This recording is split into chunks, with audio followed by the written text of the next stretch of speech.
오늘 제가 여러분들하고 같이 이야기할 거는 제 5기 지역사회 연수구의 지역사회 보장 계획에 대한 이해라고 제목은 붙였지만, 전체적으로 보면 그 5기의 지역사회 보장 계획이 어떤 건지 그에 대한 이해와 그다음에 어떤 과정으로 가야 되는지에 대한 이야기들을 같이 이야기하면 좋겠다. 그리고 또 하나는 그 보장 계획을 수립하신 분들도 계시지만 그렇지 않은 분들도 계셔서 굉장히 궁금하신 분들이 좀 분명히 있을 거라고 생각해요. 그래서 그런 분들은 이렇게 질의해 주시면 제가 알고 있는 대로 말씀을 드리고, 또 제가 그것들을 잘 대답하기가 어려운 것들은 나중에 확인해서 저희가 다시 공유하도록 하겠습니다.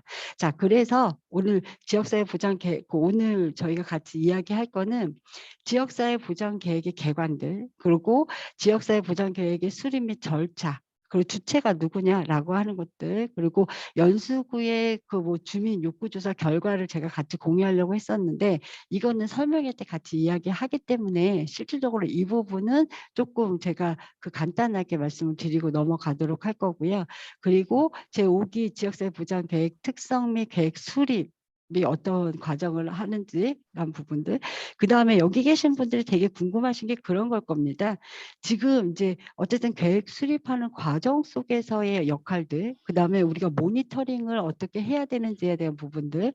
근데 여기 계시는 분들이 모니터링을 하시는 분들도 계시고 하실 지금 이제 계획이신 분들도 계시는데, 실질적으로 모니터링이라고 하는 것들을 우리가 이제 어떤 방향으로 가야 하고, 지금 오기 때는 어떤 과정 속에서 모니터링을 하는지에 대해서 좀 간단하게 제가 말씀을 좀 드리도록 하겠습니다. 자, 그러면 이런 거죠. 지역사회 보장 계획은 저희가 어떻게 보면 지방 분권화라고 하는 측면에서 지역 안에서의 어떤 나의 삶의 공간 속에서 우리가 어떻게 우리 삶의 변화를 가져오는 되게 중거 지점이다라고 생각하시면 될 것 같고요. 그래서 지역에서 길을 찾다라고 제가 제목을 붙여봤는데, 지역사회 보장 계획은 지역 안에서 실질적인 지역이라는 의미는 나의 삶의 공간이면서 변화의 중거점이 되고요. 그다음에 총체적인 변화의 시발점이 될 수 있다. 즉 다시 얘기하면 지역사회 보장 계획을 보건복지부에서 계속 평가하고 그것들을 끊임없이 컨설팅했던 가장 큰 이유는 뭐냐면, 지역의 어떤 좋은 사업들을 다른 지역에 벤치마킹하는 그런 의미들이 굉장히 컸습니다. 자, 다시 얘기하면 우리 지역에서 어떤 사업들이나 어떤 프로그램들이 잘 정리가 되면, 그것들의 효과가 있다라고 판단이 되면, 이게 연수구뿐만이 아니라 연수구에서 인천광역시의 또 다른 9개 군구뿐만이 아니라 전국적으로 그런 사업들이 벤치마킹되고 전파가 된다라고 하는 측면이죠. 자, 그런 측면에서 총체적인 변화의 시발점이 된다. 작은 틀에서는 연수구, 조금 더 중장기적으로 봤을 때는 이게 좀 중간적인 지점에서 보면 인천광역시, 그리고 더 큰 틀에서 보면 전체 한국의 복지의 방향들을 이 안에서 만드는 어떤 변화를 끌어내는 시발점이다라고 하는 거고요. 자, 그러면 우리 지역사회 보장 계획을 좀 이런 의미로 한번 볼게요. 우선 이렇게 한번 볼게요. 우리가 기존의 사회복지는요, 저는 사회복지는 이런 거라고 생각해요. 이 중간에 있는 사람 있잖아요. 그렇죠? 중간에 있는 사람. 그러니까 즉 다시 얘기하면 여기서 이렇게 밖에 벗어나는 사람들을 어떻게 사회 안으로 끌어들이는 역할을 하는 게, 끌어들여서 제대로 안착시키는 역할을 하는 게 사회복지사라고 많은 분들이 생각하세요. 자, 그런데 우리 한번 이런 생각을 한번 해보자고요. 자, 벼룩이가 자기 몸에 몇 배를 뛰는지 혹시 아시는 분 있으세요? 어허, 우리 가끔 그런 얘기 많이 하잖아. 뛰어봤자 벼룩이다. 자, 그거는 벼룩이에 대한 굉장히 큰 모독이에요. 벼룩이는요, 자기 몸에 200배를 뛴대요. 200배를 뛴다라고 하는 건 일반적인 남성, 그러니까 성인 남성이라고 생각한다면 63빌딩을 쉥 뛰어 올라갈 수 있다는 거야. 자, 근데 이런 벼룩이를요, 여기서 보시는 것처럼 나의 200배를 뛰는 벼룩이를 20배, 25배, 30배 되는 통에다 넣고 뚜껑을 닫아. 그러면 벼룩이가 퉁퉁 튀어오르겠죠. 튀어오르다가 어느 순간에 계속 머리를 뚜껑에 퉁퉁 부딪히다 보면 어느 순간에는 어때요? 뚜껑을 탁 열으면 벼룩이가 그 이상을 띄지 않는다는 거예요. 아, 어떻게 보면 이 통이라고 하는 것은 사람들이 우리 복지사들이 이 정말로 200배를 뛸 수 있는 벼룩이를 통 안에다가 자꾸 적응시키려고 하는 건 아닐까? 자, 그런데 우리가 이 통에서 벗어난 이 사람, 혹시 지금 벗어난 이 사람 같은 경우를 사람들은 뭐냐면 탈선한 사람, 부적응아 이렇게 얘기해요. 사회에 부정하고 있는 사람. 그래서 우리는 프로이트 이론을 많이 얘기하죠. 그게 있잖아. 네가 어렸을 때 뭔가 해결되지 않은 욕구가 있었어. 이게 지금 너의 방어 기제로 나타나는 거야. 그래서 그거를 잘 해결하면 네가 잘 적응할 수 있을 거야. 라고 하는 게 기본적으로 우리 복지를 하고 있는 사람들의 기본인 거죠. 그런데 잘 생각해 보세요. 벼룩이가 200배를 뛰는데 통을 20배밖에 안 되는 통, 30배밖에 안 되는 통에 뚜껑을 닫으면 어느 순간에는 그 이상을 나가지 못한다는 거지. 자, 그런데 이 어떤 남벼룩이는 내 본능이 200배라는 걸 알아. 그럼 어때요? 어느 순간 슉 올라가는데 어머 뛰어 올라가네. 그 벼룩이가 이 통이 답답해서 뛰어 올라갈 수 있다는 거죠. 그런데 우리는 왜 복지사들이 뛰어나간 벼룩이를 뛰어나간 사람을 다시 사회에 안착시켜요? 사회가 위험하니까. 자, 그래서 지역사회 보장 계획은요. 큰 틀에서 국가를 바꿔낼 수 없다면 지역 안에서 우리 지역만 해도 바꿔내자. 그래서 이 아이가 이 사람들이 어떻게 보면 자기 본능, 난 놈인 거예요. 200배를 뛰는 놈이기 때문에 20배를 뛰어 올라갈 수 20배에서 멈추지 않고 어느 순간에 20배의 통을 뛰어 올라가는 그 난 놈들이 안전하게 하는 방법이 뭘까? 통을 넓혀주는 거다. 그래서 지역사회 보장 계획은 어떻게 보면 지금에 있는 어떤 기존의 어떤 정책들이나 이것들을 조금 더 확장을 시키고 거기에 살고 있는 우리 주민들의 삶의 질을 향상시키고 변화시키는데 되게 중요한 역할을 하는 거다. 자, 그런데 그렇기 때문에 이게 현장과 공공, 즉 다시 얘기하면 공공과 민간이 같이 협력해서 현장의 욕구들을 받아내고 그래서 그런 아이디어로 정책들을 만들어내는 거다라고 생각하시면 될 것 같습니다. 그래서 지역사회 보장 계획을 저는 좀 이런 틀에서 봤으면 좋겠다. 기존에 우리가 복지라고 하는 건 아까 말씀드렸던 기존에 있는 통을 좀 선별적 복지가 아니라 조금 넓혀서 보편적 복지로 나아가는 방향으로, 그러니까 철학이라고 하는 것들을 조금 이제는 보편적 복지를 지향하는 방식으로 이 정책들에 대한 고민들을 같이 했으면 좋겠고, 그리고 이게 이제 그 거버넌스라고 하는 게 실질적으로 복지 정책들이 중앙과 그다음에 지자체에 같이 하는 뭐 그런 거버넌스라고 생각을 했다면, 그러니까 중앙 중심이었다면 이걸 이제 지역 중심에 그리고 관주도가 아니라 거버넌스라고 하는 이 공공과 민간 그리고 이제는 읍면동과 시민까지 합쳐서 우리가 진짜 우리 민하고 주민이 같이 만드는 거다라고 생각하시면 좋을 것 같아요. 그래서 저는 기본적으로 요번에 우리 인천의 지역사회 보장 계획을 아마 작년에 이렇게 관심 있게 보신 분들은 대체적으로 군구 협의체를 중심으로 욕구들을 받겠고요. 정책들의 문제들을 제안했었어요. 그런데 작년에는 어땠게요? 읍면동 협의체 계신 분들을 저희가 인터뷰를 한 거예요.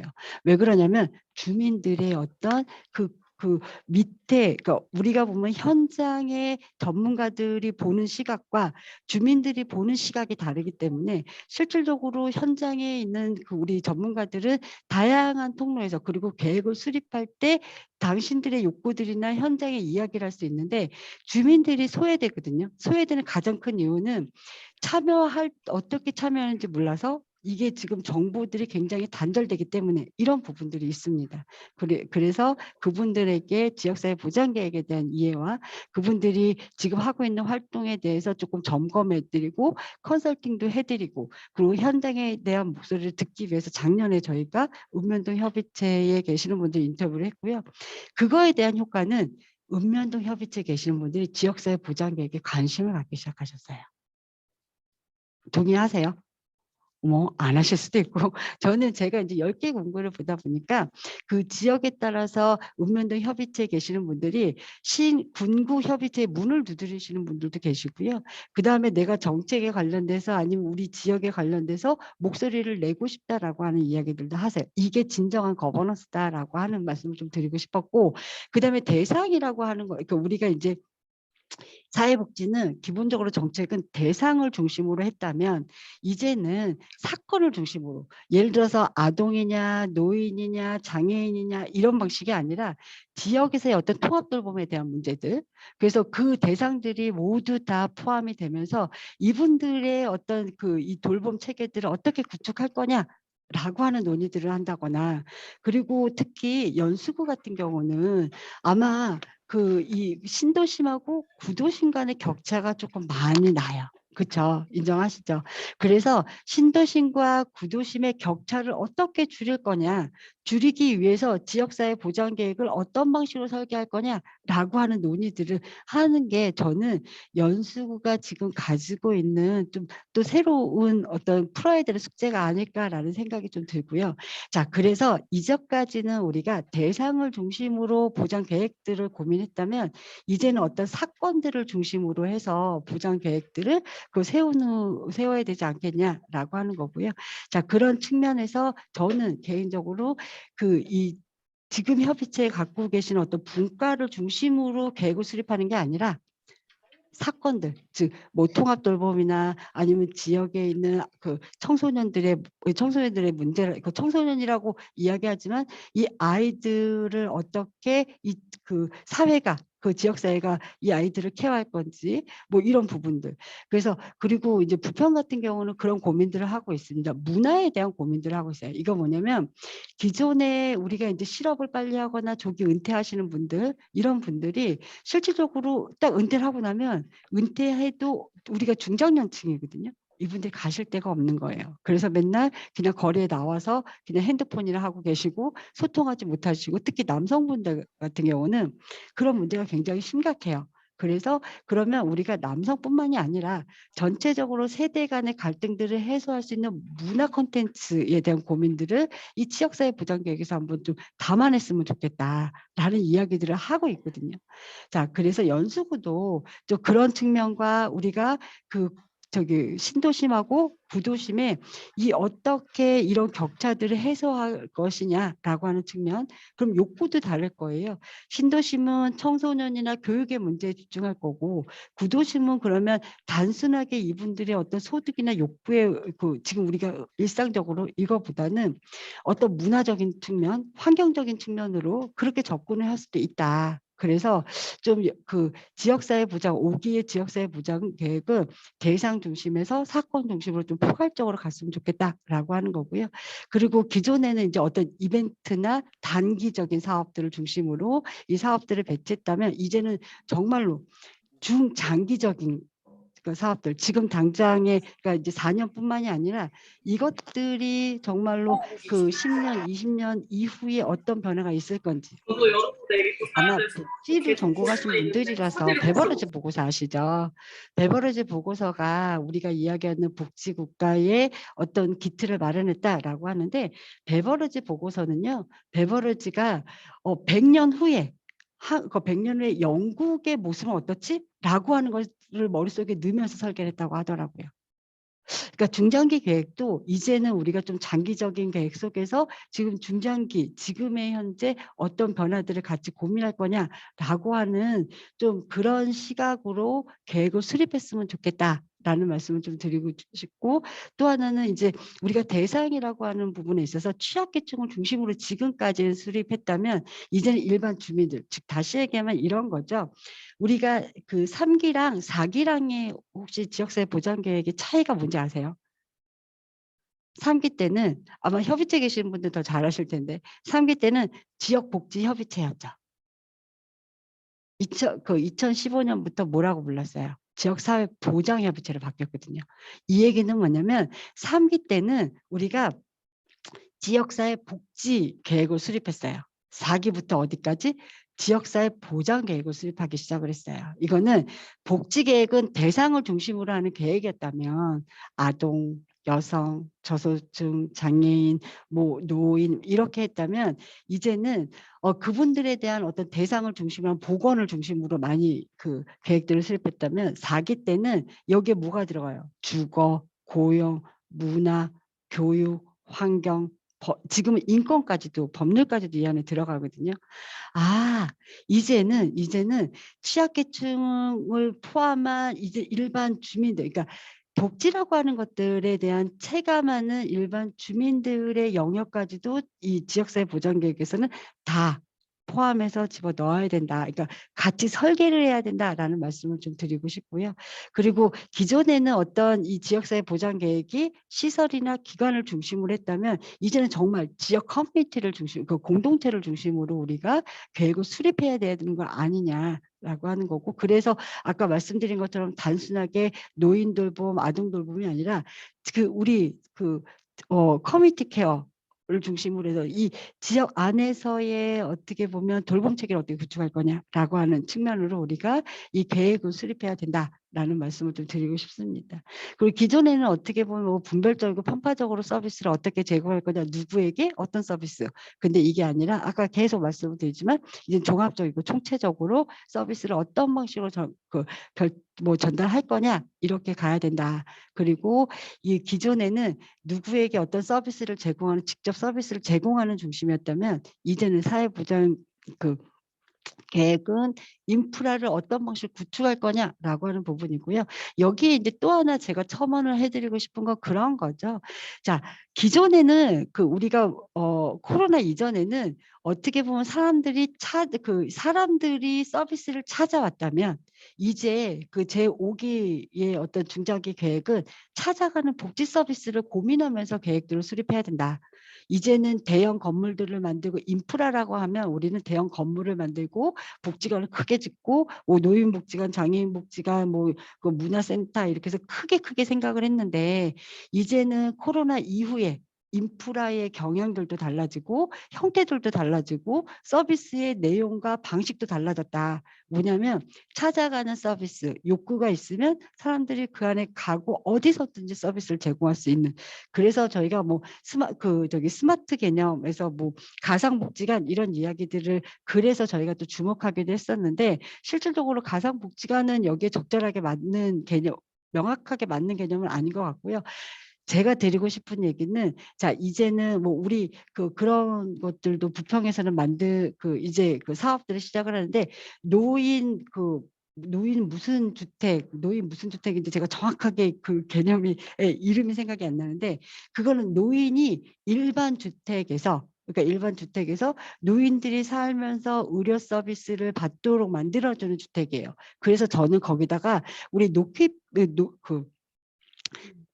갑자기 이게 또 저기 발음이 갑자기 샜는데 자 노키프 노 네. 제가 나중에 다시 생각이 나면 그러니까 그 책에는 뭐냐면 노인들이 그 협동조합을 만들어서 이 어떤 건물에 노인들이 그 집 전체가 노인들이 살고요.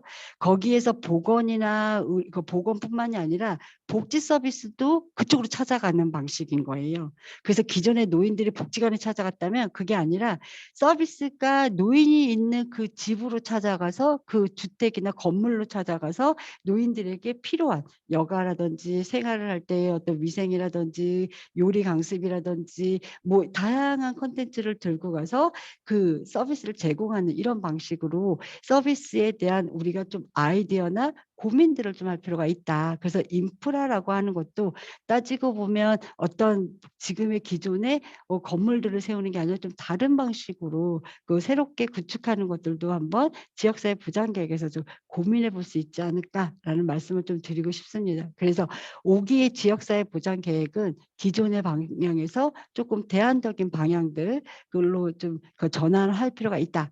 자, 그러면 지역사회 보장 계획이라고 하는 걸 제가 아까 말씀드린 것처럼 이런 방향으로 갔으면 좋겠다라고 말씀을 드렸는데 실질적으로 지역사회 보전 계획이 어떤 건데 지금 네가 그런 얘기를 그냥 막 던질 수 있니? 라고 얘기하시면 그런 거예요.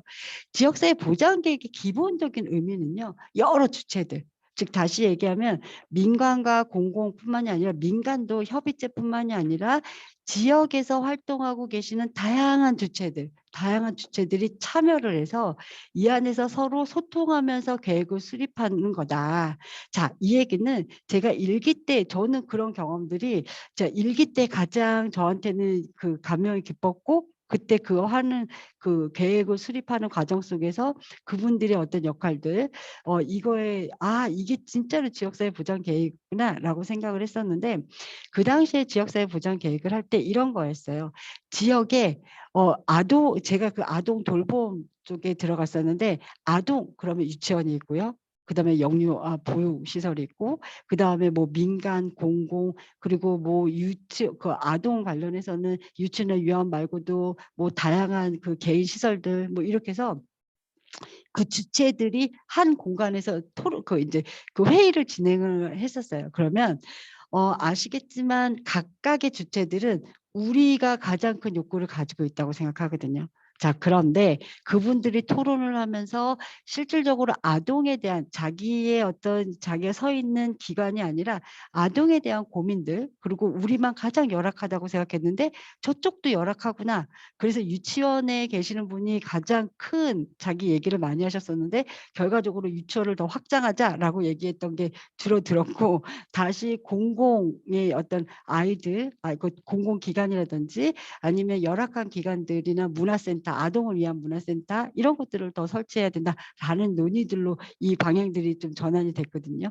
자, 이 얘기는 많은 사람들이 참여하고 공론장을 만들어서 이 안에서 우리가 그러면 지금 이 시점에서 어떤 정책들 아니면 그 지금 내가 고민하고 있는 그 대상들이나 지역에서 가장 좀 변화가 필요한 사람들의 변화를 하려면 어떤 사업을 해야 되는지에 대해서 저희가 같이 공론장에서 사업을 구상을 하고요.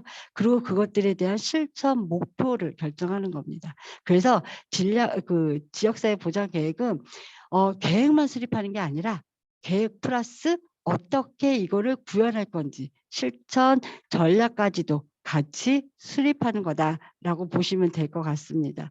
그래서 뭐 이 부분에 있어서는 지역사회 보장 계획이라고 하는 거 아까 말씀드렸던 것처럼 우리가 사회적 위험에 대한 공적 대응 뭐 이걸 사회복지라고 얘기하는데 실질적으로 그 사회적 위험에 대한 범위를 예전에는 그 대상을 중심으로 했다면 이제는 복지, 보건, 교육, 고용, 주거, 문화, 환경 인권까지도 이 안에 포함이 되고 있다라고 하는 것들. 그래서 지금 이렇게 영역들이 확장을 통해서 지역에 있는 분들의 삶의 질을 어떻게 향상시킬 거냐 이 제도를 통해서 그래서 삶의 질의 변화를 측정해야 할 수 있도록 해야 된다라고 하는 말씀을 좀 드리고 싶었고요.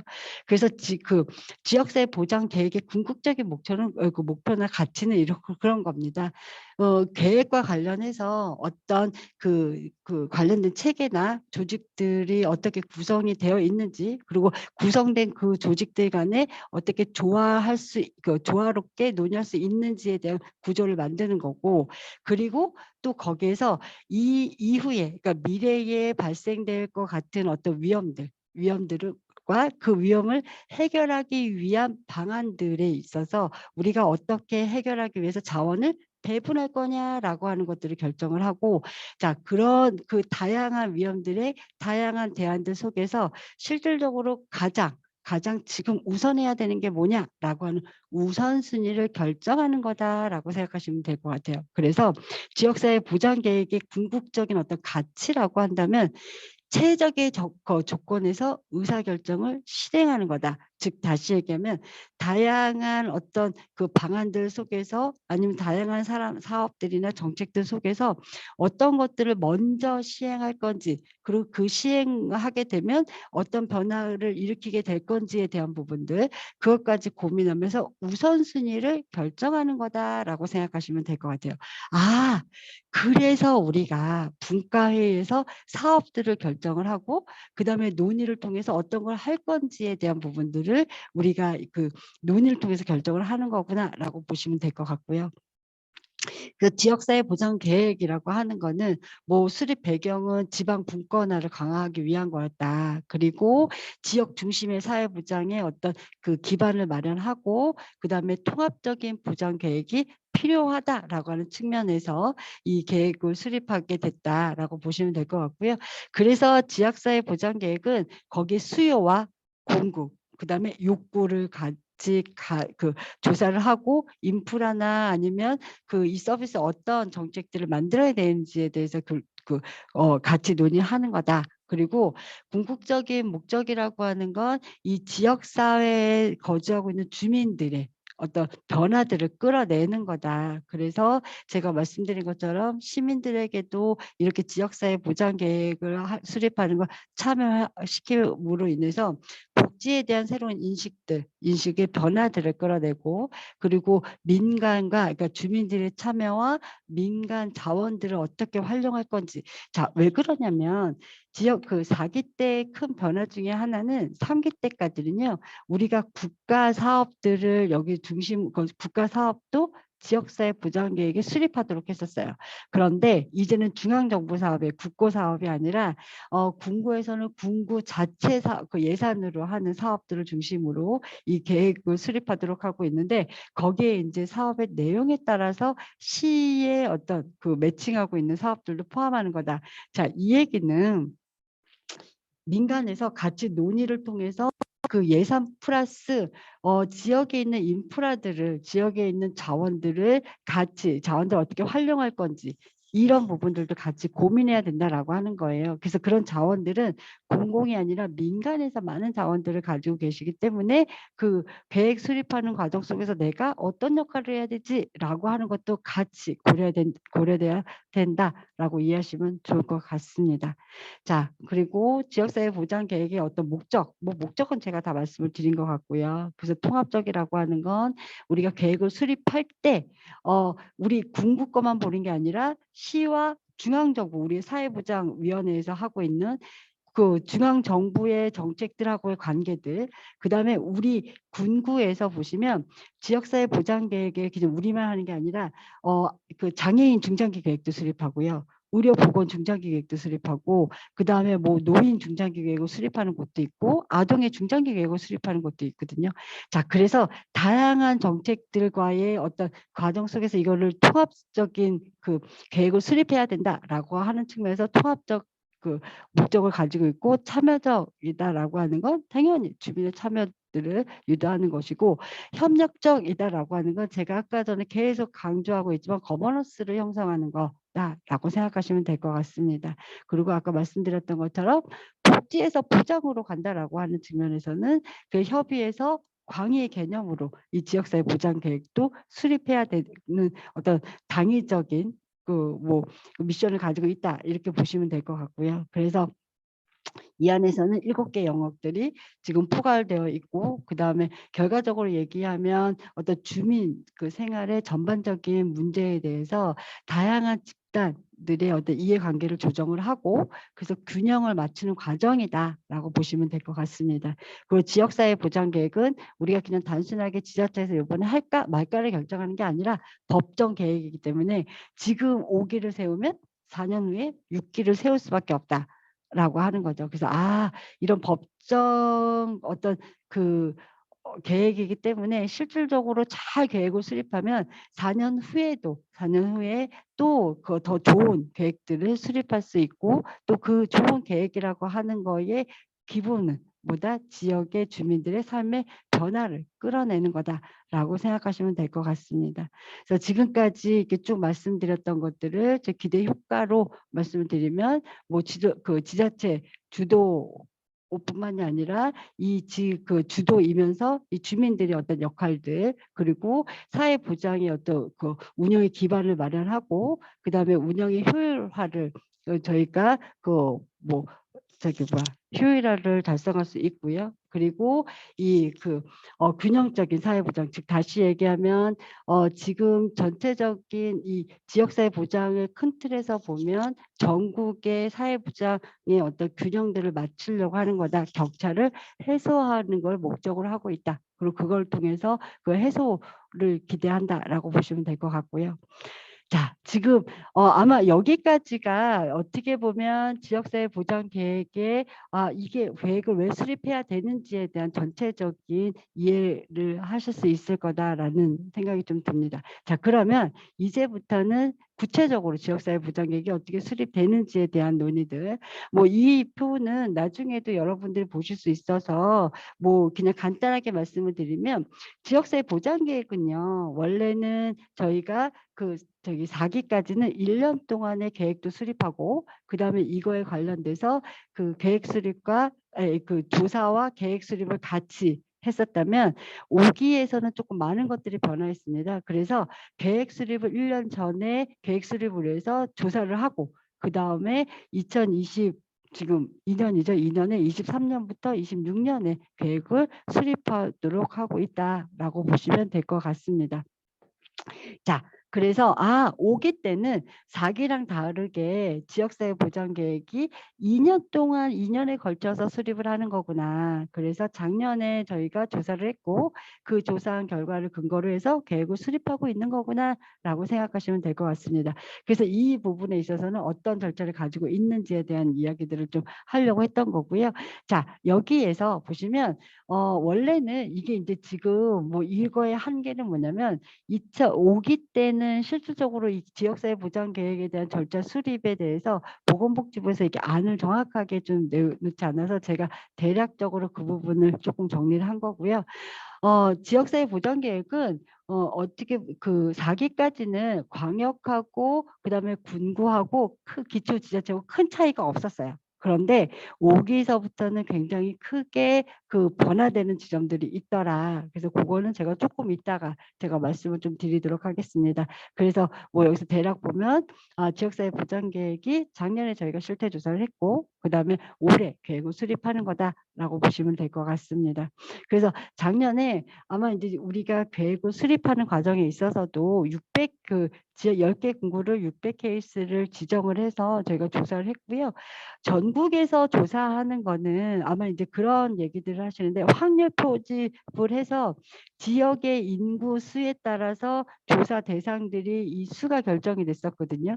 그런데 그렇다 보니까 지역에 따라서 인구가 적은 데는 실질적으로 조사되는 사람들이 굉장히 적기 때문에 인천은 그렇게 하지 말자. 그래서 10개 군구를 동일하게 600케이스를 조사를 했습니다. 그래서 뭐 지역에 따라서는 조금 더한 지역도 있고, 그 더한 지역들은 나중에 조사한 결과들을 보고 너무 한쪽에 편중되어 있는, 그러니까 노인들이 너무 적거나 아니면 뭐 일반 가구들이나 뭐 이쪽에 너무 이렇게 치중되어 있거나 이런 조사를 조금 더 조정을 한 거고, 특히 연수구 같은 경우는 조사할 때부터 연수구청에서 제안한 게 뭐냐면, 우리의 고민은 지역 간의 격차를 해소하는 거다. 왜? 신도심과 구도심의 격차가 굉장히 심각하기 때문에 이 부분을 해소하기 위해선 실태를 좀 파악했으면 좋겠다. 그래서 구도심과 신도심을 구분해서 저희가 동일하게, 뭐 그렇다고 똑같이 할 수 없어서 동일한 비중으로 조사를 했습니다. 그래서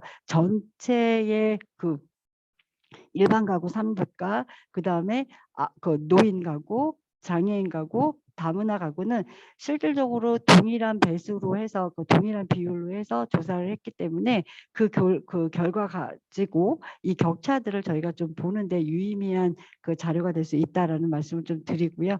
자, 그러면서 지금 이제 작년에 조사한 것들을 가지고 올해는 계획을 수립하는데, 자, 우리가 이제 가장 고민되는 게 주체들의 역할들입니다.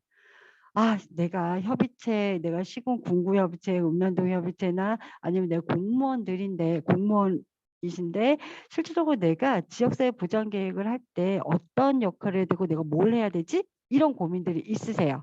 그런데 뭐 협의체 계신 분들 더더욱 잘 아시겠지만, 협의체는요 협의체 대표협의체, 실무협의체가 있습니다. 그래서 대표협의체는 기본적으로 하는 역할이라고 얘기하면 지역사회 보장 계획에 대해서 심의를 하고 계획하고 심의하는 역할을 하고요.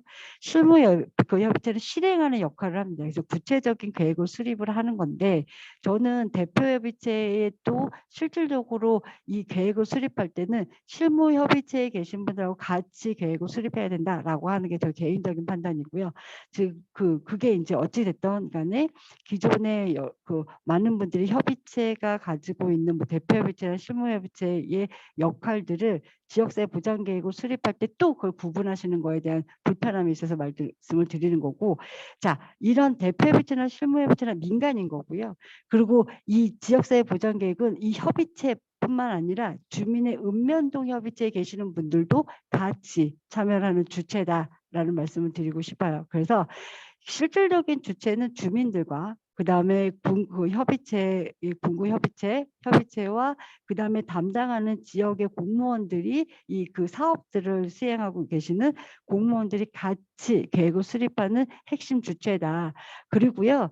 어떻게 보면 지원 주체가 저희 지역사회 저기 뭐지 사서원이다라고 생각하시면 돼요. 근데 우리가 좀 거꾸로 알고 계시는데 연구 단위는요. 왜 연구 단위들이 지역사회 보장 계획에 참여를 하냐면 지금은 지역사회 보장 계획 속에 이게 교수님들이나 아니면 어찌 됐든 간에 연구 기관들이 좀 속해 있어서 협의체에서 역할들을 하고 계십니다. 근데 예전에는 그런 부분들이 좀 없었고 이 지역사회 보장 계획은 실태 조사를 하도록 하고 있거든요. 근데 실태 조사는 현장에 계시는 분들이 조사하고 분석하고 이런 것들이 어렵기 때문에 외부에 있는 연구 기관들의 도움을 받는 거예요. 그리고 계획을 수립하면 저희가 보고서를 작성을 하는데 그것들을 한 틀에서 이 어떻게 작성하는지에 대한 매뉴얼을 이해하고 그것들을 작성을 할 때 실질적으로 공무원들이 담당하시는 그 어떤 공공에서 하기가 굉장히 제한되어 있고 민간은 또 어떻게 해야 되는지 잘 모르시기 때문에 그것들을 지원하는 게 원래 연구기관이었는데 언젠가부터 연구기관한테 다 위탁을 하면서 그 공공에서는 전혀 손을 안 대시고 민간 협의체는 배제되고 이런 부분들이 있었습니다. 그래서 이번에 5기 때는 이 사서원이라고 하는 인천시의 출연기관 출연기관이면서 연구기관인 저희 사서원에서 실질적으로 지원을 하지만 지원 플러스 이 프로세스에 대한 부분들까지도 컨설팅을 하고 있다라고 보시면 될 것 같아요. 자, 그래서 이게 많은 분들이 좀 착각을 하고 계시는 건 연구기관은 주체가 아니라 지원기관이다. 라는 것들. 그리고 그 지원기관에는 전문 연구기관이나 외부 전문가나 지방의회가 여기에 있다라고 하는 거죠. 지방의회가 여기 들어가야 되는 이유가 뭘까요? 예산. 저희가 새로운 사업을 만들더라도 예산이 있어야 되기 때문에 지방의회를 통해서 의원들도 또 어떻게 보면 이 논의에 조금 전략적으로 모셔서 저희가 고민하고 있는 새롭게 개발하고자 하는 사업들에 대한 예산을 좀 지원받고 배정받기 위한 목적이다라고 생각하시면 될 것 같습니다. 그리고 이제 지역 주민들, 시민 모니터링에 참여하시는 분들, 그래서 실질적인 주요 주체들은 협의체와 그다음에 공공이고요. 지원 주체들은 외부에 있는 연구기관과 전문가들이다라고 보시면 될 것 같습니다. 그래서 그 지역사회 보장 계획이 어떤 방식으로 수립이 되냐라고 하는 거고요. 자, 여기서 지금 제가 말씀드렸던 부분들이 그 표를 보시면 이해가 될 것 같고요.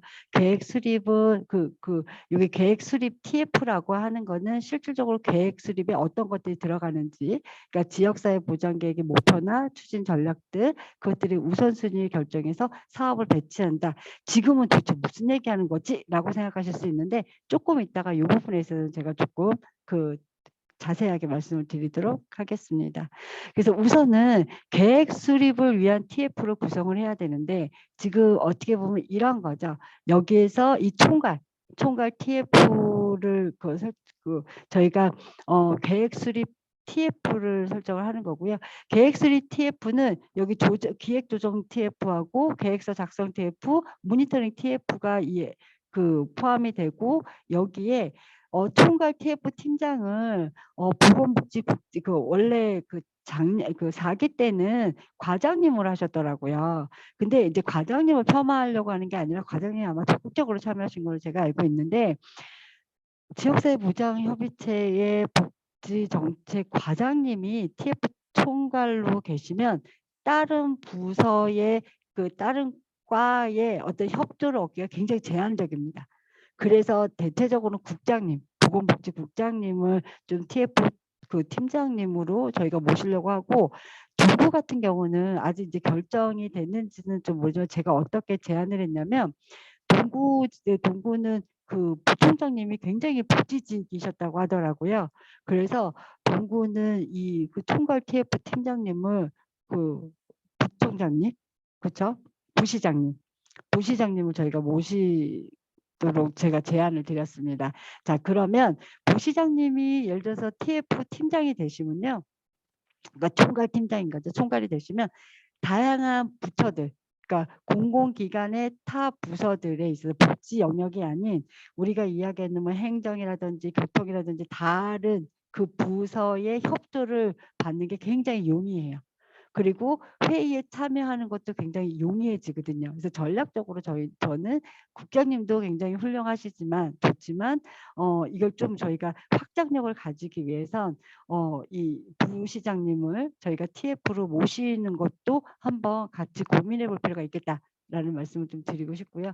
자, 그래서 어찌됐든 그렇게 총괄 TF가 있고 거기에 기획조정 TF, 아마 여기 참여하시는 분들도 있고 계획서 작성 TF에 참여하시는 분들, 모니터링 TF에 참여하시는 분들이 있는데, 아마 매뉴얼에 보시면 모니터링 TF가 명확하게 어떤, 그냥 예를 들어 주민, 뭐 시민 뭐 이렇게 얘기하고 있는데, 이분들에 대해서 명확하게 어떤 프로세스로 모니터링 TF를 구성해야 된다라고 하는 게 없습니다.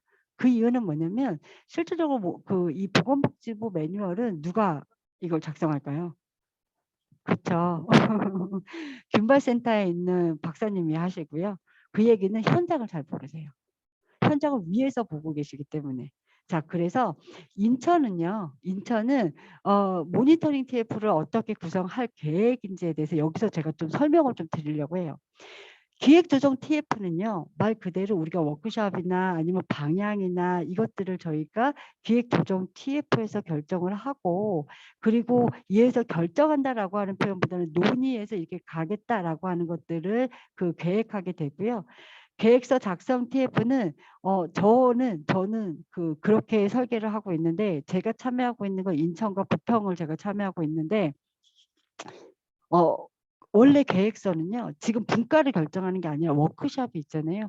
워크숍에 주민들도 참여하고, 그리고 군구 협의체에 계신 분들도 참여하고, 민간의 다양한 영역에 계신 분들도 참여하고요. 그 다음에 공공에서 아까 말씀드렸던 그 다양한 영역에 계신 분들도 참여를 하십니다. 참여를 하셔서 거기서 뭐를 하냐면 4년 동안의 연수구가 가져가야 되는 지역사회 보장 계획의 목표가 뭐냐? 균형 발전이냐? 아니면 뭐 근데 아동으로 제한하는 건 전략으로 체계를 수립하는 게 좋고, 여하튼 4년 동안의 연수구의 4년의 사회보장 그림을 그리는데 어떤 방향으로 갔으면 좋겠다라고 하는 목표를 설정하는 겁니다. 그 목표를 설정할 때 공공만이 아니라 협의체만이 아니라 주민들이 같이 설정을 하도록 만드는 거고요. 자, 그렇게 해서 목표를 설정하면서 모둠을 정해서 거기에서 오신 분들이 논의를 해서 목표와 추진 전략을 수립하도록 하고요. 우리는 중점 추진 전략, 어떤 것들을 좀 중심으로 해서 이 지역사회 보장 계획이 수립됐으면 좋겠다라고 하는 것들을 각각의 어떤 모둠들이 고민을 하고, 그것들을 가지고 이 전체적인 계획들을 다시 설계하는 겁니다. 즉 다시 얘기하면 5개의 모둠이 있다고 하면 그게 그 5개의 모둠에 해당되는 분들이 어떻게 보면 추진 전략 체계의 TF가 되시는 거고, 이게 계획서 작성 TF가 되는 거고, 우리가 용어로 얘기하는 분과가 되는 겁니다. 그러니까 기존의 협의체의 분과가 아니라 계획을 수립하기 위한 중점 추진 전략 분과들이 만들어지는 거고요. 그 분과들이 5개의 분과들이 만들어지면 그분들이 그 하나의 지금 계획서 작성 TF의 멤버십이 되는 겁니다. 그러면 거기서 그 위원장님을 뽑고요. 지금의 기존에 있는 위원장님이 들어가시는 게 아니라 역할을 하시는 분들이 들어가시는 게 맞고요. 그래서 그 위원장님이 지금 예를 들어서 뭐 그런 거죠. 우리 지역사회 통합돌봄이 핫 이슈인데 통합돌봄이다. 그럼 우리는 통합돌봄 분과를 만들고 싶다. 그래서 하나의 모듬이 지역사회 통합돌봄이라면 그분들이 지역사회 통합돌봄 관련돼서 분과장을 그 안에서 세우고요. 그분들이 그 지역사회 통합돌봄과 관련되어 있는 나중에 그 모듬이 결정되고 나중에 분과회의 할 때 기존의 연수구의 사업들 중에서 통합돌봄과 관련되어 있는 사업들을 추려서 그 사업이 지역사회 보장계획에 우리가 생각하고 있는 어떤 중점 전략이나 목표를 달성할 때 어떤 사업들은 좀 확장하는 게 좋겠다. 그리고 어떤 사업은 유지하는 게 좋겠다. 어떤 사업은 보류, 어떤 사업은 보장계획에서 집어넣지 않고 폐지. 이렇게 해서 실질적으로 그 분과회의 할 때는 그 사업을 가지고 직접적으로 논의를 하고요. 그렇게 논의할 때는 당연히 그 멤버들이 있으시잖아요. 분과장이 있고 그럼 분과장은 그 논의를 끌어가고 논의의 결과들을 정리하는 역할들을 해주시고 그래서 그 분과 의원들이 했던 것들을 대변하거나 아니면 그 이야기들 같이 공유하시는 역할을 하시고요. 이분이 나중에 그렇게 해서 분과들이 한번 회의를 끝나면 분과장과 그다음에 기획조정 TF가 연합회의를 통해서 사업들을 다시 재조정하는 과정을 거치게 됩니다. 이때 우리가 선거랑도 연결이 돼야 되기 때문에 왜냐하면 선거 때 공약했던 사항들이 실질적으로 그 지역사회 보장계획에서 우리가 했던 사업하고 맞지가 않으면 사장되거든요. 그래서 기존에 있는 어떤 공약들을 그 사업들로 조금 변형하는 과정들을 공무원들하고 같이 결정을 할 거예요. 좀 재조정을 하게 될 거예요. 자, 그러면 계획서를 작성을 할 때 우리가 이제 논의할 때 했던 분과 위원들이 있으시잖아요. TF 위원들. 이 위원들, 그 아까 말씀드렸던 통합돌봄 뭐 추진 전략의 분과들을 만들었다면 거기서 논의했던 위원들이 모니터링 TF로 가시는 거예요. 그래야만 사업을 계획할 때 우리가 선정할 때 논의할 때 참여하셨던 분들이어야만 모니터링을 제대로 하실 수가 있거든요. 그래서 계획들이 수립이 완전하게 정리가 되면 그때 모니터링 TF에서 지금 우리가 처음에 논의했던 거와 변화된 것들에 대해서 코멘트를 하실 수가 있고 그걸 근거로 연차별 계획을 수립할 수가 있습니다. 그래서 요번에 제 5기 때 지역사회 보장 계획은 좀 그런 방식으로 정리를 할 필요가 있다라는 말씀을 좀 드리고 싶었던 거고요. 자, 그리고 이분들이 아마 이제 각각의 이제는 각각 주체들이 어떤 역할을 하냐라고 했을 때 지자체 계획을 수립하는 담당자들은 실질적으로 어떻게 보면 이 계획서를 작성하고 기획 조정 TF에 참여하고 그다음에 그 참여해서 그 주민들이나 이분들의 의견들을 그 모아내는 역할들을 한다. 그리고 지자체에 관련된 어떤 부서나 뭐 이런 그 실무자들은 실질적으로 내가 우리 부서에서 하고 있는 사업들이 이 방향과 맞는지 그리고 그 사업들에 대해서 같이 논의하고 새로 설계하고 자료를 제공하는 역할들을 하는 거다라고 이해하시면 될 것 같고 이분들이 계획서 작성 TF에 들어가는 거다. 공공은요. 자, 그리고 민간에서의 어떤 대표 협의체들 아까 말씀드린 것처럼 기획 조정 TF에 들어가서 방향이나 수립을 지원하고 심의나 자문을 하는 역할을 하고요. 실무 협의체에 계시는 분들은 조정 TF와 계획서 작성하는 데 있어서 참여를 하고 모니터링 TF에 참여를 하는 거다. 라고 보시면 될 것 같습니다. 그리고 읍면동 협의체에 계시는 분들도 주민으로서 계획서에 참여하고 나중에 모니터링에 참여하게 되는 그렇게 참여를 해야 된다. 그런 역할을 가지고 있다라고 보시면 될 것 같아요. 그래서 이거는 2019년도에 우리 연차별 계획 때 가만히 보시면 실질적으로 저희가 균형 발전이나 아니면 주민들이 얼마큼 참여했냐라고 하는 것들이 굉장히 중요한 그 어떤 평가 점수에 반영이 된다라고 하는 부분들이 좀 있고요.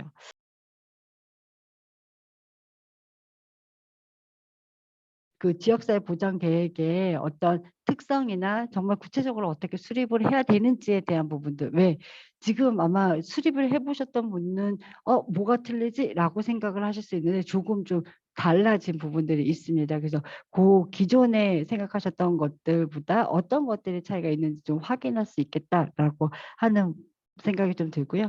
우선 그렇게 사기 같은 경우는 일정 아까 말씀드렸지만 지역의 어떤 지자체 사업을 중심으로 했기 때문에 3기 때는 국가 사업들이 들어갔다면 이제는 그 4기 때부터 이 지자체 그 기초 지자체니까 군구죠. 군구의 중요한 어떤 그 예산을 중심으로 해서 사업들이 그 수립하게 됐고 또 하나는 이 영역이 확대가 됐다. 아까 말씀드렸던 것처럼 사회복지계획에서 보장계획으로 영역이 확대가 됐고 그다음에 이 시행하는 과정 속에서 읍면동 단위의 어떤 사람들이 이 안에 들어가서 원래는 읍면동의 마을 만들기 4기부터는 마을 만들기를 같이 연동하기로 했는데 실질적으로 그거는 조금 어려워져 그 당시에는 그런 부분들이 좀 오리엔테이션이 좀 덜 됐던 부분들이 있고요. 그 이후에 보건복지부에서 읍면동을 굉장히 많이 지원하고 있고 군구가 읍면동하고 이 협력 체계, 거버넌스 체계들을 그 이게 좀 그 구축하도록 계속 그 뭐 지침들을 이야기하고 있기 때문에 내려갔기 때문에 실질적으로 이제는 읍면동 단위하고 같이 무언가를 해야 된다라고 하는 고민들을 5기 때는 조금 더 많이 하고 계시는 것 같습니다. 자, 그래서 이 그 4기 때부터 읍면동 협의체가 이렇게 들어갔고 그리고 읍면동 협의체에 계시는 분들이 어떻게 보면 계획을 수립을 함으로 인해서 이 모니터링단에 포함이 되도록은 원래 하고 있었지만 실질적으로 그렇지 못했다라고 하는 거. 그래서 5기의 특성을 보면 그때 못했던 것들 좀 강화하는 측면들이 있고요. 그리고 5기는 이제 광역의 역할을 굉장히 그 광역의 기능과 역할을 강화했다. 이 얘기는 원래는 지역사회 보장계획 4기까지는 실질적으로 군구에서 중앙에 교육을 요청하거나 컨설팅을 요청했었어요. 그러면 군구의 그 중앙에서 보건복지부에서 지역 그 저기 우리 지발센터라고 얘기하는데 지역사회 보장 균형발전 지원센터에서 나와서 컨설팅을 하고 그다음에 뭐 교육도 그 뭐 이제 뭐 제한적이지만 교육도 시행하고 했었는데 그러다 보니까 군구가 광역이 아니라 중앙하고 다이렉트로 그런 어떤 지역사회 보장 계획에 대한 교육이라든지 컨설팅이라든지 이런 걸 받았다는 거죠.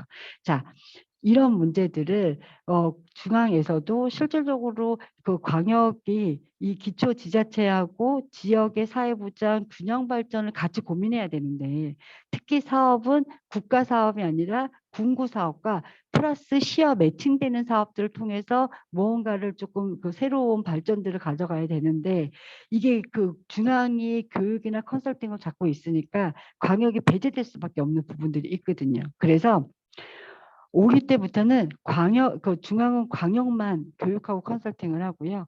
광역이 군구 기초 지자체를 컨설팅하고 교육하도록 하고 있습니다. 그래서 광역의 역할과 기능을 굉장히 강화했다. 그러다 보니까 자 그런 맥락에서 인천시에서는 야 그러면 지역에 대한 이해가 필요하다. 그런데 지금까지 인천시가 그 이 담당자의 얘기예요. 지금까지 인천시는 군구가 뭐 하는지 별로 관심이 없었다는 거죠. 왜 우리 것만 그냥 하면 되니까. 그런데 이제부터는 지역에 관심을 가져야 될 필요도 있고 또 하나는 원래 그 지역사회 보장 계획이 지역사회 균형 발전이라고 하는 것들이 목표로 하고 있음에도 불구하고 그것들을 달성하는 방식에 굉장히 제한적일 수밖에 없었다. 자, 그래서 올해 인천시는 10개 군구의 지역사회 보장 불균형을 해소하는 방안이 뭔지에 대한 고민을 하자. 그래서 그것들에 대해서 많은 것들을 넣을 수는 없지만 사업으로 가져가자라는 이야기를 하고 있고요. 그런 측면에서 작년에 저희가 그 10개 군구를 동일한 척도를 가지고 동일한 방식으로 조사를 했습니다. 근데 왜 그러냐면 조사원이요. 다르면 우선은 문항이 같다 하더라도 조사하는 방식이 다르고 또 표집하는 방식이 다르면 이 결과가 다를 수밖에 없어요. 그래서 결과를 가지고 차이를 직접 비교하는 게 굉장히 제한적일 수밖에 없습니다. 그러다 보니까 이 지역 간의 격차를 이 분석하는데 굉장히 제한적인 문제들이 있어서 작년에는 군구에서 다행히 군구에서 동의해 주셨고 광역에서 그런 의지를 가지셨고 또 저희 사서원이 2018년에 저희 개소를 해서 원래는 이제 그 복지재단이었죠. 복지재단이 생겼고 이게 뭐 사서원으로 확대 개편되긴 했지만 연구 조직이 그대로 있기 때문에 그러면 사서원에서 조사하고 격차를 같이 비교하는 그런 어떤 구심점의 역할을 해줬으면 좋겠다. 지원하는 역할을 해줬으면 좋겠다라고 해서 아까 말씀드렸던 광역의 의지, 그다음 기초지자체의 의지, 그거를 수행할 수 있는 기관이 인천은 마련이 된 거죠. 그래서 인천이 그렇게 조사를 했고 조사하는 과정에서 인천시의 담당자들이 10개 군구를 다 다녔어요. 다 다니면서 이제 인천시에서의 고민은 자 그러면 지역의 이런 문제들을 어떻게 사업화해서 인천광역시에서 지원할 수 있는지에 대한 고민들을 해야 되겠다.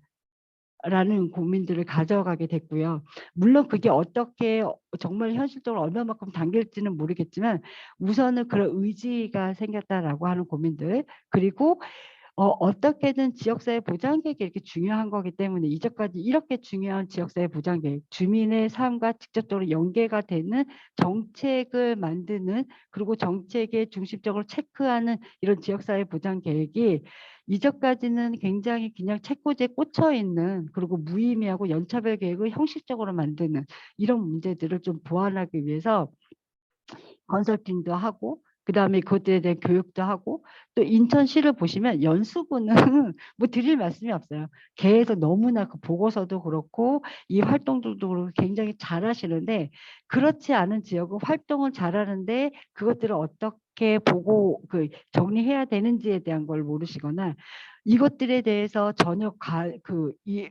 정말 이 수준이 제가 검토를 해보면 수준이 천차만별이거든요. 그래서 인천시에서는 이거를 하향 평준화하지 말고 상향 평준화해서 실질적으로 잘하는데 더 잘하는 곳은 더 잘하게 조금 부족했던 부분을 잘할 수 있도록 좀 지원해줘야 되겠다라는 이야기들을 하고 있습니다. 그리고 또 하나는 지역에서 어떻게 보면 이 주체가 되고 있는 협의체는 그렇게 변화가 없는데 공공은 아시지만 공무원들 순환보직이라고 하는 제도들이 있거든요. 그러니까 지역사회 보장계획을 수립한 사람이 연차별 계획을 수립하지 않아요. 그런 경우들이 많지가 않아요. 그러니까 이런 문제들을 좀 보완을 해서 특정하게 지원할 수 있는 조직들을 만들어 놓고 이 컨설팅과 교육과 그다음에 연차별 계획들에 대한 부분들을 지원할 수 있도록 무언가 구조화해야 되겠다라고 하는 고민이 하나 생겼고요. 그거를 광역 사업에 집어넣고 그 10개 군구의 어떤 격차들을 해소할 수 있는 방안들에 대한 사업들을 한두 개를 개발해야 되겠다라고 하는 고민이 있습니다. 그리고 이제 또 하나는 이 지역사회 보장 계획이라고 하는 거, 아마 그 지역사회 보장 계획이 공공은 그런 방식으로 정리하면 되지만 민간은 협의체가 제대로 안착되어 있지 않기 때문에 굉장히 지역사회 보장 계획들이 실제로 되게 형식적으로 이루어지고 있고 배제되고 있고 이런 문제들이 있더라. 그래서 그리고 이렇게 10개 군구를 돌아다녀 봤더니 협의체 역할이 굉장히 중요한데 협의체 역할이 중요한데 이 협의체가 실질적으로 굉장히 처우들이 좋지 않더라. 그래서 그거 아시는지 모르겠지만 인천시에서 물론 이제 시가 100% 지원할 수는 없어서 매칭을 하고 있긴 하지만 어쨌든 간사들을 한 명씩 더 지원하는 것들을 보장 계획에 원래는 수립하려고 했었는데 이 부분을 먼저 이제 추진을 하셨죠. 그래서 제가 알기로는 인력을 조금 더 충원했습니다. 충원한 이유 중에 하나는 지역사회 보장 계획을 계속 챙기고 지역의 어떤 주민들을 네트워크하고 연계할 수 있는 본연의 역할들을 좀 더 강화하기 위한 목적이다라고 생각하시면 될 것 같고요. 그래서 지역 중심의 평가체 관계를 강화한다는 거, 균형 발전이나 격차 해소를 하고, 또 하나는 아시겠지만 성과 지표라고 하는 건 내가 이 사업들이 잘 됐는지 안 됐는지를 평가하는데, 이 평가 기준들이라고 하는 게 어쨌든 공무원들의 역량이라든지 그리고 뭐 참여하시는 분들의 역량에 따라서 정말로 잘 평가 체계를 만드시는 분들도 있고 그렇지 않은 분들도 있고, 또 하나는 지금의 모든 평가들이 결과 중심이라고 하는 거예요. 그래서 이제는 그 아웃컴으로 이 성과 중심, 이게 얼마큼 변화했는지를 중심으로 좀 이 사업들에 대한 성과 지표를 좀 변화시켜야 되겠다라고 하는 지점들이 있는데, 그러기 위해서는 인천시 입장에서는 뭔가 연구자들이 그 동일한 잣대를 가지고 사업들을 평가를 해서 어떤 데는 열심히 했는데 평가를 못 받고 어떤 데는 열심히 안 했는데 뭐 평가를 잘 받고, 이런 건 하지 말자.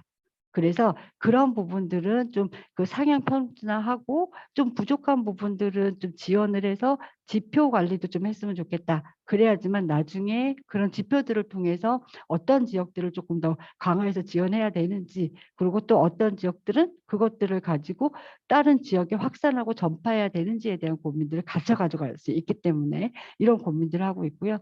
또 이제 여기서는 뭐 많은 분들이 그런 말씀을 하시는데, 인천시가 거기에 이렇게 관여를 하게 되면 지역의 특성들이 배제되는 거 아니냐라고 이야기하시는데 절대 그렇지 않습니다. 왜냐하면 지역사회 보장 계획은요, 군구가 세우고 군구에 있는 공무원들과 민간의 협의체와 시민들이 세우는 거기 때문에, 그래서 그런 우려를 하시는 분들은 실질적으로 이 그 지역사회 보장 계획에 대한 기본적인 개념에 있어서 약간 좀 오해하고 계시는 분들이 있어서 그렇다.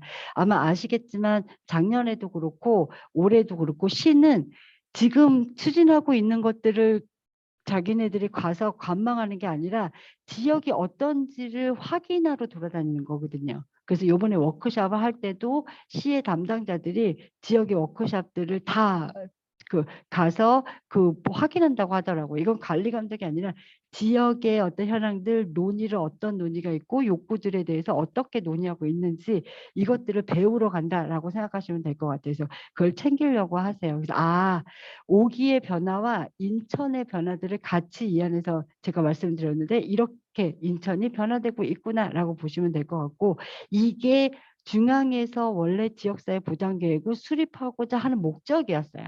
그래서 그런 프로세스대로 가고 있다라고 보시면 될 것 같고요.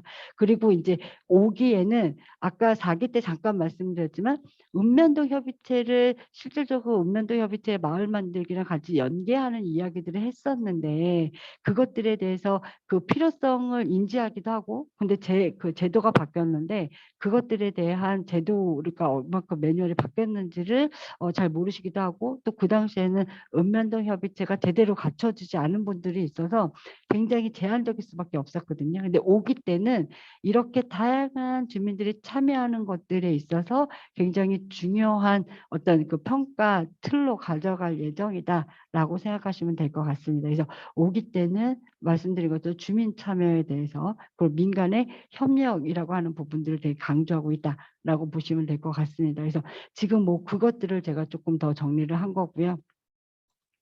자, 요 PPT는 아까 말씀드렸던 그 내용들이 조금 더 보고서 중심으로 정리했다라고 보시면 될 것 같아요. 근데 이제 여기 계시는 분들이 되게 궁금하신 거는 지금 기존에 있는 지역사회 보장 계획하고 그다음에 우리가 이야기하고 있는 지금 이제 그 4기와 5기의 차이들, 아마 보신 분들은 이 표를 보신 분들이 좀 있으실 거라고 생각하는데요.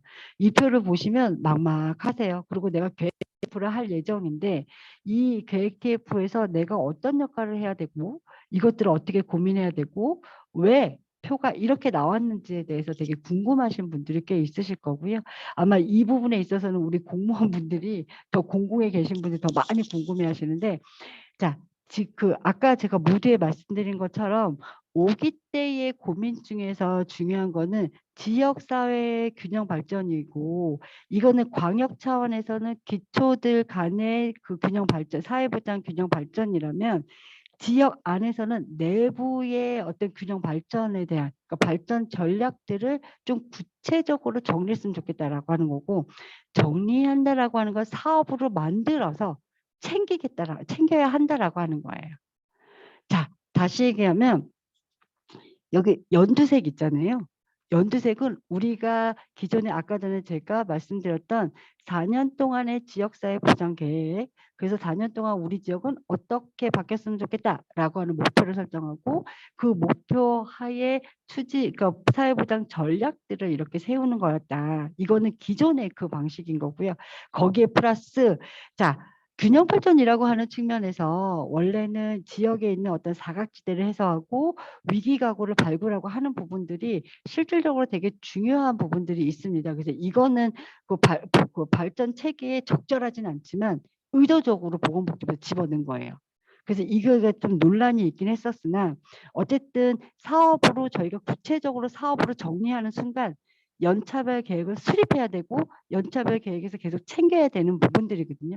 그래서 이거를 좀 중점적으로 이거는 보건복지부에서 전략적으로 이야기하고 있는 겁니다. 그래서 보건복지부에서 이 부분을 좀 챙겼으면 좋겠다. 그래서 여기서 보시면 저 위기가구 발굴하고 그 다음에 사각지대 해소 이거를 사업으로 구체적으로 사업화해서 여기다 명시하도록 하고 있습니다. 근데 이건 새로운 사업은 아니고요. 기존에 했던 사업들을 사업화해서 정리하도록 하고 있고 또 하나는 이 그 민간하고 어떻게 협력하고 있는지도 예전에는 민간과 협력 관계가 어땠어? 그럼 뭐 이런 거 했어 이렇게 썼었는데 오기 때는 이걸 사업으로 만들어서 챙기겠다는 거예요.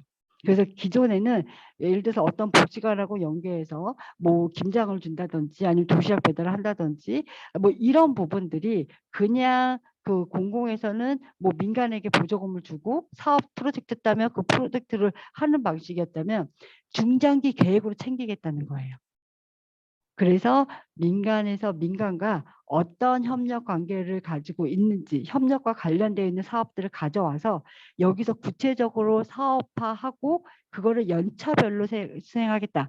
자, 이 얘기는 두 가지 의미가 있는 거죠. 하나는 공공의 입장에서는 그 보조금을 그냥 주고 마는 게 아니라 그 사업들이 어떻게 되는지를 챙겨야 되는 어떻게 보면 하나의 또 중요한 사업이 만들어지는 거고 그렇게 이 민간의 입장에서는 그냥 그 사업들이 단순하게 그냥 우리가 프로젝트 받아서 하는 게 아니라 4년 동안 그 사업을 저희가 지속 가능하게 연계하면서 할 수 있다라고 하는 거예요.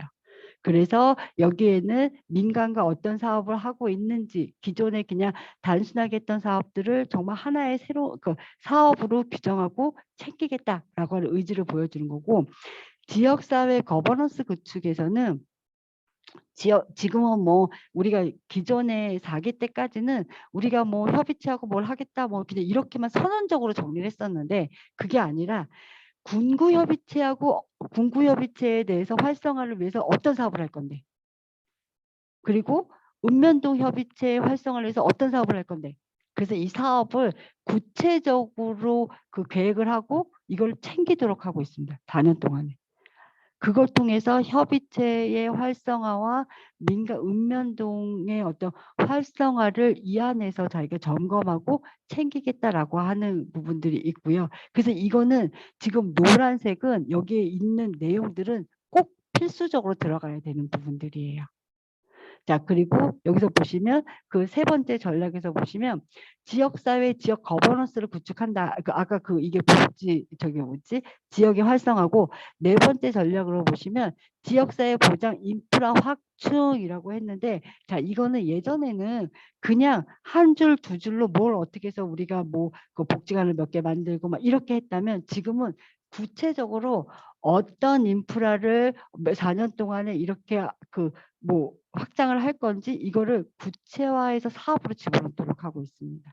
그래서 예전에는 그냥 이거를 해도 되고 안 해도 되고 하는 것들이 그냥 우리 그럼 집어넣자 뭐 하자 점수 바뀌어서 넣자 막 이렇게 했었는데 자 이렇게 사업으로 집어넣게 되면 어떻게 해야 되냐면 아시겠지만 연차별 계획에서 이 사업이 예를 들어서 우리가 폐지될 때는 왜 폐지됐는지에 대한 부분들 그래서 모니터링단을 통해서 평가를 하고 그것들을 심의를 통해서 아시죠? 대표협의체의 심의를 과정을 거쳐서 이게 폐지하는 것들에 대한 정당화를 여기다가 그 부여하고 있어요. 그래서 그냥 임의대로 선언적으로 하는 게 아니라 구체적인 어떤 사업들로 만들어서 그 챙기겠다라고 하는 의지를 보여주는 거다. 그래서 이 발전 전략 체계는 따지고 보면 기존에 있는 사업들을 어떻게 더 구체화하고 체계화한다라고 생각하시면 될 것 같고요.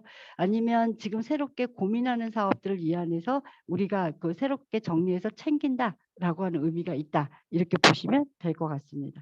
그리고 연두색은 아까 말씀드렸던 것처럼 저희가 새롭게 뭐 그 지역사회 통합 돌봄이라든지 그 여가 문화를 위한 뭐 우리 뭐 그 부평 뭐 예를 들어서 뭐 연수구 이렇게 만든다든지 그리고 뭐 아동이 행복한 연수구 뭐 이렇게 해서 추진 전략들을 만들고 그 안에서 사업들을 하는 거고 추진 전략이나 이것들은 여기 그 우리 워크숍이나 워크숍을 통해서 우리가 논의를 통해서 이렇게 좀 구체화하는 거다라고 보시면 될 것 같습니다. 혹시 저 요 부분에 있어서는 많이 궁금해들 하실 것 같고요. 요거에 대해서 궁금하신 게 있으면 이게 마무리를 하면서 저희가 질문을 통해서 조금 더 보완을 하도록 하겠습니다. 뭐 이런 추진 전략 같은 경우는 많은 분들 계속 이렇게 공유를 하시고 또 저희 워크숍에서 그 얘기를 할 거기 때문에 실질적으로 워크숍하고 좀 차별화되고 여기 계신 분들의 특성을 봐서 좀 중요한 부분들을 더 말씀을 드릴게요. 자, 모니터링이라고 하는 것들을 많은 분들이 그냥 그래 내가 무슨 사업들을 점검하면 되지. 근데 점검을 하는데 문제는 그 사업이 왜 시행이 됐고 어떤 의미가 있는지에 대해서 명확하게 모르면 실질적으로 그 사업에 대한 모니터링을 하기 굉장히 제한적일 수밖에 없습니다. 그래서 아까 말씀을 드렸던 것처럼 지금 여기서 제가 모두의 제가 아까 그 말씀을 드렸는데 계획서 작성부터 참여하셨던 분들이 모니터링 TF까지 가셔야 합니다. 그래야지 사업들이 어떻게 결정이 됐고 그 사업들이 어떤 방식으로 확정이 됐고 이런 것들이 이해가 돼야지만 그것들에 대한 모니터링이 가능하거든요. 그런데 우리가 항상 얘기하는 건 모니터링은 뭔가 평가로만 얘기하시는데 모니터링은 두 가지 목적을 다 가지고 있습니다. 하나는 뭐냐면 그 사업이 잘 진행되고 있는지에 대한 점검. 하나는 그 사업이 진행되는 데 있어서 나의 역할. 그래서 모니터링 지원단 모니터링 우리 TF에 계시는 분들은 단순하게 그냥 페이퍼를 정리하시고 페이퍼에 점수를 매기시는 게 아니라 내가 거기에서 어떤 역할을 하고 있는지 그리고 이 사업이 제대로 진행되지 않으면 지역 안에서의 인프라나 지역 안에서의 또 다른 자원들을 어떻게 네트워크하는지에 대한 역할들을 스스로가 고민하면서 담으셔야 되는 거예요. 근데 우리가 기본적으로 모니터링이다라고 하면 대체적으로 그냥 평가, 점검 여기에 방점을 찍으시거든요. 그렇지 않다는 말씀. 그리고 이 사업에 대한 이해가 있어야 되기 때문에 우리가 이제 가끔 잘못된 거는 의회에서 우리 이제 국회에서 의원들이 담당 부서에 있는 부처장들 이렇게 장관들 모아놓고 막 야단치잖아요. 우리 가끔 모니터링하면 모니터링 참여단이 이 사업에 관련해서 담당자들한테 막 그렇게 하시는 분들이 계시거든요. 지역사회 보장 계획의 모니터링은요. 이 사업이 잘 되게 하는 게 목적입니다. 그래서 잘 되는데 왜 안 되는지를 점검하고 그 안에서 나의 역할이 뭔지에 대한 것들을 같이 고민하는 게 모니터링단의 어떤 역할이다라고 생각하시면 될 것 같고요. 그래서 이 모니터링이라고 하는 거는 책에는 이렇게 이제 우리가 알고 있는 매뉴얼에서는 이렇게 얘기하고 있습니다. 그래서 모니터링단 지표를 구성을 하고요. 자, 그리고 이 계획 시행부터 시행 전에 모니터링을 하고 그다음에 뭐 시행하는 과정들, 시행한 이후 뭐 이렇게 얘기하는데 이거는 이제 전체적인 모니터링의 프로세스고요.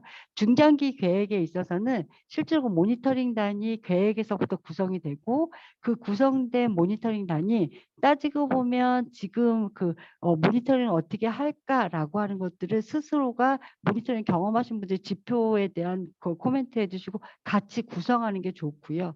자, 그래서 그걸 토대로 이렇게 모니터링 활동에 대한 어떻게 사업들을 평가하고 이런 것들을 같이 만들어서 기존의 사업들을 평가하게 되는데, 중장기 계획의 모니터링단은 아까 전에 말씀드렸던 것처럼 계획서 TF에 참여하셨던 분들이 모니터링단에 들어가시면서 실질적으로 계획서를 이제 뭐 우선순위를 결정하시지만, 결과적으로는 이게 분과장들과 그다음에 기획조정 TF와 공무원들이 새롭게 공약들하고 같이 조금씩 변형하고 조정하는 역할을 해서 확정을 하게 되거든요. 근데 그때는 실질적으로 모든 위원이 참여해서 그걸 하기가 굉장히 어렵습니다. 그래서 그 부분에 있어서는 대표단한테 맡기고, 마무리에 모니터링 TF에 들어가셔서 이 지금 내가 초기부터 세웠던 것들이 변화되거나 조정된 것들을 평가하시는 겁니다. 그래서 그걸 점검하시고요. 점검하면서 일정 부분 그것들에 대해서 확정하는 역할들을 하시는 거다라고 생각하시면 되고, 그래서 그 부분에 있어서 내가 그 이후에도 어떤 역할을 할 거냐라고 하는 고민들, 그래서 그 중장기 평가 모니터링을 하고 그 다음에부터 연차별 계획에서 이행 점검과 결과 평가를 하시는 거예요. 이행 점검은 뭘 하는 건지 아시죠? 이게 잘 지금 진행되고 있는지를 중간에 평가를 하는 건데, 하는데 왜 안 되는지를 보고요. 안 되는 것들에 대해서 지원하는 역할들을 하고, 그래서 그렇게 지원하고 그것들에서 코멘트를 했는데 결과에는 어떻게 나타나는지, 그래서 대체적으로 3번 정도를 하지만 뭐 어떤 데는 뭐 제안해서 이행 평가와 그다음에 결과 평가, 이렇게 큰 틀에서는 2개로 나눠진다. 그리고 중장기 계획을 수립하는 과정 속에서 참여하셨던 분들이 연차별 계획도 계속 참여하셔서 모니터링을 하시는 게 가장 아름다운 모습이다라고 보시면 될 것 같습니다. 자, 그래서 모니터링이라고 하는 거는 저희 계획 및 사업에 대한 모니터링, 이행 점검 모니터링, 결과 모니터링, 이렇게 3개로 구분할 수 있다라고 하는 거. 이거는 뭐 이제 보시면 이해가 되시고, 저희가 큰 틀에서만 제가 설명을 드렸고요. 그래서 기존에 이행 점검 모니터링하고 결과 모니터링이 동일한 지표들이 있어요. 근데 이걸 하셨던 분들은 굉장히 난감하고 당황스러우셨을 거예요. 그래서 저는 연수구도 그렇고 10개 공구에서 이거 관련해서 조금 지표들을 새롭게 만드는 것들, 개발하는 것들도 같이 논의하면 되게 좋겠다라는 생각이 좀 들긴 합니다. 그래서 아마 요것들은 나중에 여러분들 공유하시면서 좀 같이 모니터링단에 들어가신 분들은 사업을 평가하는 것도 되게 중요하지만, 이렇게 우리가 어떻게 지금 사업들을 잘 진행하게 진행할 수 있게 이것들 점검할 건지에 대해서 지표들도 좀 같이 고민하시고 논의하시면 좋겠다. 아마 이 부분에 있어서는 우리 전문가로 모셔서 이분들 전문가 회의를 통해서 조금 제안하거나 수정하면 어떨까라는 생각이 좀 들긴 합니다. 그래서 모니터링의 어떤 활성화 방안이라고 하는 거는 모니터링단들이, 제가 계속 반복적으로 얘기하지만 사업에 대한 전반적인 이해를 가지고 있고, 그리고 사업들에 대해서 체계적으로 어떻게 관리할 거냐라고 하는 것들이 조금 고려가 돼야 되고요. 그리고 지역사회 보장 계획의 사업에 관해서 주 책임 부서와 관련돼 있는 그 부서 간의 역할들이 어떤지에 대해서 좀 명확하게 정의하고, 그 다음에 이거에 대해서 우리가 어떻게 협력을 할 거냐라고 하는 부분들을 같이 고민할 필요가 있다. 그리고 지역 자원들을 네트워크하기 위해서 그 지역에 있던 전문가들이나 아니면 지역의 자원들을 어떻게 활용할 거냐라고 하는 것들도 실질적으로 모니터링 TF에서 고민해야 되는 것들이고요. 그리고 계획 수립 분과들, 그러니까 아까 전에 말씀드렸던 계획 보고서를 작성하기 위한 어떤 전략 체계의 TF들에서 분과들이 실제로 거기에 참여하셨던 분들이 적극적으로 이 민간의 역할을 통해서 모니터링단으로 들어오셔서 참여하시는 게 가장 아름다운 모습이다라는 말씀을 좀 드리고 싶어요. 아마 마리다라고 하는 마리다에 대해서 들으실 분들도 있으실 텐데, 우리가 실천 현장에서 항상 하는 건 열심히 실천만 하시거든요. 근데 이게 이제 어떤 그림인지 아실 거예요. 마리아하고 마르다는 자매인데, 여기서 보시면 예수님이, 그러니까 마리아는 항상 뭔가 공부만 하려고 그러고 얘기만 들으려고 그러고, 마리다는 항상 열심히 뭔가 실천만 하는 그 자매인데 성격이 굉장히 성향이 다른 거죠. 자, 그런데 이 그림은 어떤 그림이냐면 예수님이 마리다와 마리아의 자매 집에 가서 이 그 강연을 하시기로 하셨대요. 그러니까 마르다는 역시 자 우리 복지사들처럼 자 사람들이 모여서 이제 강연을 들으러 올 텐데 이분들이 배가 고프면 안 되잖아. 그래서 열심히 음식을 만드는 거예요. 열심히 음식을 막 만들고 있는데 마리아도 옆에서 열심히 음식을 만들다가 예수님이 오시니까 마리아가 갑자기 하던 걸 다 멈추고 쪼르르 예수님한테 간 거죠. 그래서 예수님한테 예수님 좋은 말씀 좀 들려주세요 이러고 있는데 마리다가 뭐라고 해요? 지금 일을 하다 말고 마리아가 가서 그 예수님한테 말씀을 전해달라고 하면 이 음식을 다 누가 해요? 그러니까 마리아가 뿔퉁해서 예수님한테 뭐라고 하죠? 아 예수님 마리아 보고 지금 많은 오시는 분들을 위해서 음식을 만들고 있는데 이걸 같이 하라고 좀 얘기 좀 해주세요 라고 했더니 예수님이 뭐라고 하셨어요? 그러지 마라. 너는 왜 이렇게 불필요하게 많은 것들을 만들어서 서로에게 부담을 주냐. 그러면서 그냥 마리아가 어쨌든 하고 싶은 대로 놔둬라. 너는 뭐 그러면서 그런 말씀을 하셨다고 하죠. 그러니까 마르다가 이렇게 예수님이 그 말씀에 뿌르퉁해서 지금 얼굴이 이렇게 좀 예쁜 얼굴이 아니잖아요. 화가 난 얼굴이잖아요. 볼이 난 거죠. 그래서 그러면 예수님 말씀대로 마리아가 좋은 거냐 마르다가 잘한 거냐라고 하는 이야기라는 게 아니라 우리 사회복지사들은 프락시스를 해야 된다라고 하는 거예요. 뭐냐면 생각하고 실천하고 그러니까 공부하고 배우고 하는 것도 되게 좋지만 그것들이 그냥 이론만을 끝나는 게 아니라 실천을 해야 되는데 우리는 어느 순간에는 이론하고 실천하고 좀 별개의 것으로 생각하고 있지 않을까. 그래서 마르다 너무 극단적인 마르다도 아니고 너무 극단적인 마리아가 아니라 이 사람들이 조금 중간에서 만나서 우리가 생각하고 탐구하고 과학적인 실천을 할 수 있고 이렇게 우리가 프락시스를 해야 되지 않겠냐라는 말씀을 좀 드리고 싶은 거고요. 뭐 저를 포함해서 우리가 계속 열심히 현장에서 고민하는 건 우리가 지금까지 어떤 복지들 주민들에 대한 삶을 좀 더 말씀드린 것처럼 이제 그 지역사회 보장 계획에 어떤 변화시켰으면 좋겠다. 그래서 너무 열심히 일을 하시는데 많은 분들이 그런 얘기를 하세요. 에이 열심히 해봤자 소용도 없고 또 하나 뭐 나 혼자는 뭐 이런 얘기를 하시는데 이게 하이니의 법칙이요. 미국의 보험회사에서 개발한 법칙이에요. 뭐냐면 보험회사는 일반적으로 사고가 대형 사고가 나면 안 되잖아요. 그렇죠? 그러니까 이 대형 사고가 날 때 어떤 징후가 있는지를 분석을 해봤더니 300번의 작은 징후들이 만들어지면 29번의 작은 사고들이 생기고요. 29번의 작은 사고가 터지면 영락없이 대형 사고가 터진다는 거예요. 그래서 대형 사고를 예방하기 위해서 이런 분석들을 했는데 자 이걸로 우리가 좀 거꾸로 생각을 해보면 자 우리는 아유 나 혼자는 뭐 이게 아니라 자 나와 내 주변에 있는 세상을 바꾸고자 지금 지역을 바꾸고자 고민하시는 분들이 한 사람 한 사람이 300명이 돼서 그런 변화를 꿈꾼다면요.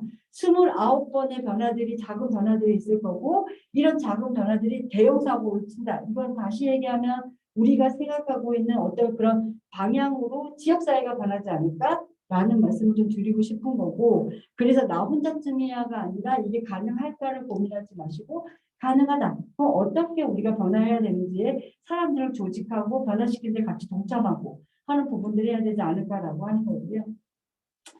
아마 이게 이제 그 언론에서도 이런 광고들이 있습니다. 모서대나무. 그래서 이게 이제 중국의 대나무인데 한국 사람은 뭐냐면 지금 당장 뭔가 있는데 변하지 않으면 에이 소용없어 이렇게 생각한다는 거죠. 근데 모서대나무는요 4년 동안 지금 이렇게 조그맣게 싹을 틔운 요 상태로 4년 동안 있다는 거예요.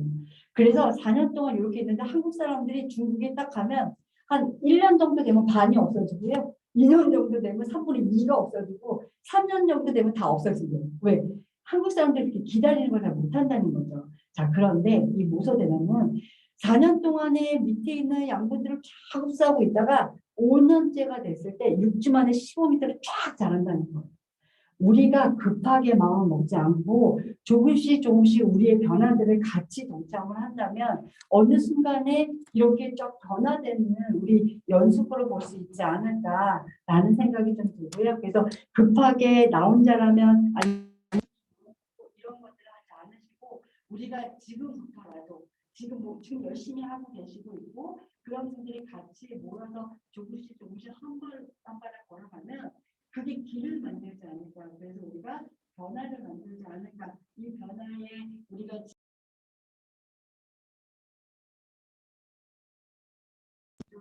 나 열심히 했었는데 이렇게 얘기하셨을 텐데 당연히 그분들이 하셨기 때문에 또 다른 분들이 그분들의 어떤 길을 같이 가려고 하는 거고 저 같은 사람들이 그분들이 어떤 그 가셨던 길들을 가지고 분석해서 이런 길이 좋아요라고 또 같이 고민할 수 있는 거고요. 그래서 저희가 한 발 한 발 걸어가면 길을 만들지 않을까. 자, 뭐 아시겠지만 우리가 그 저기 뭐지? 산책로나 아니면 그 어떤 그 저기 그 등산로를 만들 때는 막말로 저 혼자 열심히 뛴다고 되지 않습니다. 이렇게 300명이 같이 모여서 한 길을 같은 어떤 그 길을 한 사람 한 사람 같이 걸어갔을 때 그 길이 빨리 만들어지기 때문에 우리가 혼자가 아니라 우리가 같이 함께 걸어가면 길을 만들지 않을까. 프레이리가 얘기하는 것처럼 우리가 걸어가면 길이 됩니다라고 하는 부분들을 조금 다시 상기하시고 우리가 같이 한 발 한 발 걸어갔으면 좋겠다라는 말씀을 드리면서 여기서 마치도록 하겠습니다. 고생하셨습니다.